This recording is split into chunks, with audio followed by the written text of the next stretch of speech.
लाहौर में थाना भाटी गेट के हेड कांस्टेबल को अपने ही अफसरान को ब्लैकमेल करने के इल्जाम में गिरफ्तार करके मुकदमा दर्ज कर लिया गया है। मजीद जानते हैं डॉन न्यूज के नुमाइंदे वसीम रियाज से। वसीम, ये क्या मामला पेश आया है?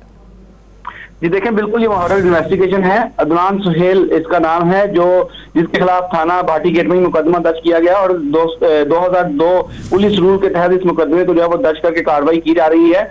पुलिस अफसरान का बताना है कि हेड कांस्टेबल अदनान सुहेल जो है वो अपने अफसरान की वीडियो बनाता था, जो मुल्जिमान उनके पास या उनको मिलने वाले जो लोग उनके पास आते थे वो बनाने के बाद उनको ब्लैकमेल करता था और उनसे पैसों का तकाजा जो है वो करता था।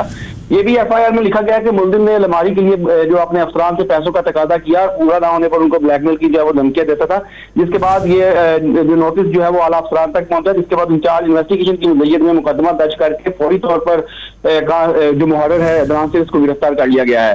पुलिस का कहना है कि इसके खिलाफ मजीद कार्रवाई जो है वो की जा रही है और कानून के मुताबिक इसके खिलाफ भी कार्रवाई जो है वो अमल में लाई जाएगी।